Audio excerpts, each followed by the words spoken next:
Hello people, right, I'm back again. Okay, it's going to be start of two videos of comic book reviews.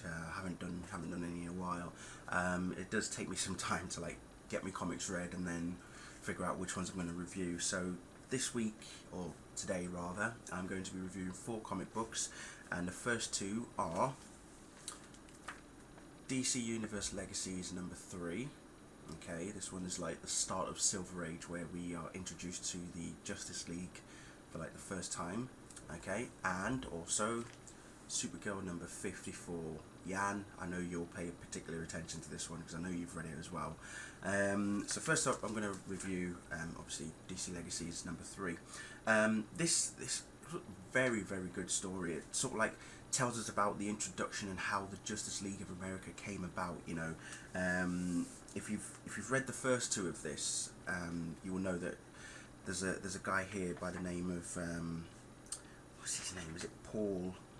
And he's been a big fan of the Justice Society, old members of the of heroes with the Mystery Men, the masked Mystery Men. So you've had the likes of Atom and Jay Garrick as the Flash, Alan Scott, Green Lantern, Black Canary, Dr. Midnight and Hawkman, who at the time were the members of the Justice Society.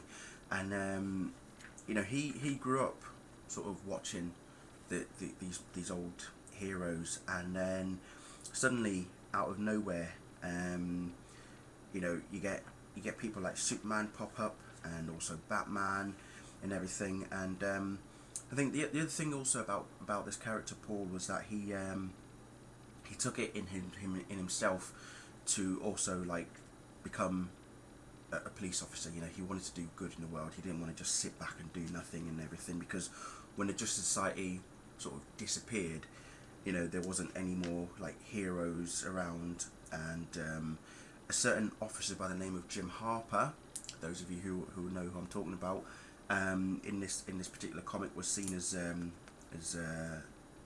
dying, and he was a respected officer. And Paul thought, well, I'm not going to sit around and do nothing. I've got to do something. I want to help. So he trained to become a police officer and everything, and married the girl that he loved, isn't it, and everything as well. But as time went on, we started seeing appearances of strange things happening. Police officers were reporting, or were being reported of aliens coming in from space, or people turning into weird objects and such. And one of the police officers is actually known as John Jones. So if you know that name, you'll know exactly who I'm talking about. But what I love the most, about this comic is that the introduction of both Superman and Batman mirrors the movies, such as Superman the movie, and obviously the first Batman film done by Tim Burton back in 1989. It pretty much is sort of similar in the sense you've got Superman saving Lois with the helicopter, then you've got Batman in Axis Chemicals kicking some guy into one of the tanks, and it literally is just like the the film. So that I thought was brilliant. It paid a bit homage to the old films, was just brilliant. But yeah, no, as time wore on, Paul's starting to believe that the heroes are all coming back, but in a different image. For example, Green Lantern, and he's thinking, God, that's not how Green Lantern looked. But then he realised that it's not actually him. It's Hal Jordan, Green Lantern, and it is really a lot sort of good introduction. And you get some old sort of stories lined in there as well, such as the one where they're sort of turned into tree figures at the top there. So it's really good, honestly. I like it so much because it does tell, it gives its own sort of origin to the Justice League and everything, and how they started, and how Paul, as back in his younger years, believed that the Mystery Men, the Justice Society, were the best things ever to happen for that time period. I mean, it was the early 50s, late 40s, early 50s was when the Justice Society appeared, and it really does tell a good story. So if you haven't picked it up, I suggest you read it if you want to know a bit about the Justice League, how they came about and everything, and what happened in their era before that kind of thing. Pick it up and give it a good read. Supergirl number 54. This was just brilliant. This is where we're introduced to Bizarro Girl, and before I actually say anything, how awesome is the cover? I absolutely love the cover.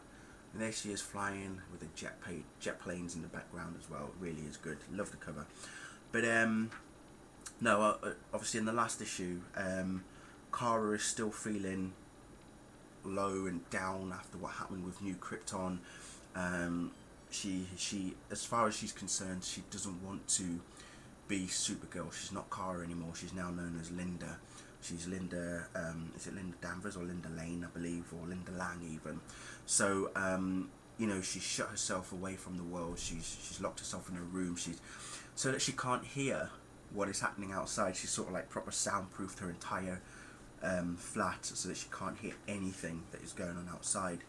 But you know, with the news that Bizarro Girl has arrived, you know, Lana is actually taking it on herself to like say to Kara, look, you know, you can pretend all you want that you think you're human, but you're not. You know, you are Kryptonian.